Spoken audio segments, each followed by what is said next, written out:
आपने कभी सोचा है कि जब एक हवाई जहाज रनवे पर जोरदार रफ्तार से उतरता है तब जमीन और उसके बीच सिर्फ कुछ इंच मोटी रबर की परत ही होती है। क्या वो रबर सच में इतना मजबूत है जो कई टन वजन और तेज रफ्तार को झेल सके? हम बात कर रहे हैं हवाई जहाज के टायर्स की, वो टायर्स जो हर दिन हर लैंडिंग पर एक बार फिर अपनी परीक्षा में सफल हो जाते हैं। हवाई सफर करने वाले यात्रियों के लिए टेक ऑफ और लैंडिंग दोनों ही रोमांचक अनुभव होते हैं, लेकिन लैंडिंग का वो झटका बताता है कि टायर किस भयानक दबाव को झेलते हैं। पर कमाल ये है कि टायर्स कभी भी फटते नहीं, कभी फिसलते नहीं, बस अपना काम करते रहते हैं। हवाई जहाज के टायर आम रबर से नहीं बल्कि synthetic rubber compounds, aluminium, steel belt और नायलॉन जैसी हाई परफॉर्मेंस सामग्रियों से बनाए जाते हैं। इन सभी का खास मिश्रण टायर को असाधारण मजबूती देता है। हर टायर करीब 110 किलो वजन का होता है और ये इतना मजबूत होता है कि 38 टन तक का भार और जमीन से टकराने की गति को संभाल सकते हैं। लेकिन ये हवा ऑक्सीजन नहीं होती। हवाई जहाज के टायरों में नाइट्रोजन जैसी गैस भरी जाती है, क्योंकि नाइट्रोजन एक अक्रिय गैस है, यानी ये ना तो जलती है ना ही दबाव में आके विस्फोट करती है। इससे टायर घर्षण से गर्म तो होते हैं लेकिन आग नहीं पकड़ते।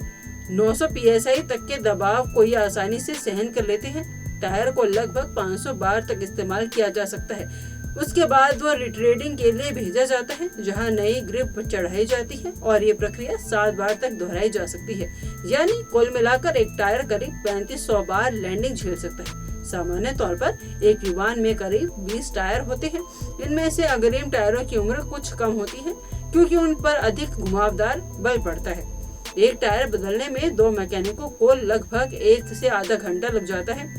सबसे पहले एयरक्राफ्ट को केवल 5 सेमी ऊपर उठाया जाता है, यानी एक अंगूठे जितनी ऊंचाई। इसके बाद टायर का प्रेशर 200 psi से घटाकर 30 psi किया जाता है ताकि फटने का खतरा न हो।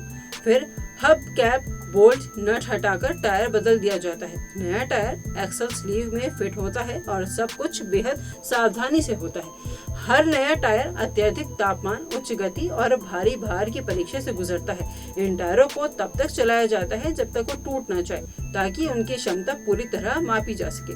और हाँ, टायरों पर जो खांचे होते हैं उनका भी एक खास मकसद होता है।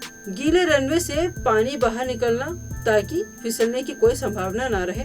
जब हवाई जहाज रनवे को छूता है तो शुरुआत में टायर घुमाने की बजाय फिसलते हैं। इस वजह से टायरों से एक हल्का धुआं निकलता है, जो दरअसल घर्षण का एक नतीजा होता है। जैसे ही टायर की गति विमान की स्पीड को बराबर हो जाती है, वे घूमने लगते हैं और धुआं बंद हो जाता है। तो अगली बार जब आप लैंडिंग के वक्त टायर से निकलता धुआं देखें तो घबराइए मत, वो आपके लिए मेहनत कर रहे हैं। हवाई जहाज के टायर वो अनसुने हीरो हैं जो हर टेक ऑफ और हर लैंडिंग में जान की हिफाजत करते हैं। 45 इंच की रबर की एक परत और उसके नीचे हजारों फीट की ऊंचाई से आती हुई मशीनरी।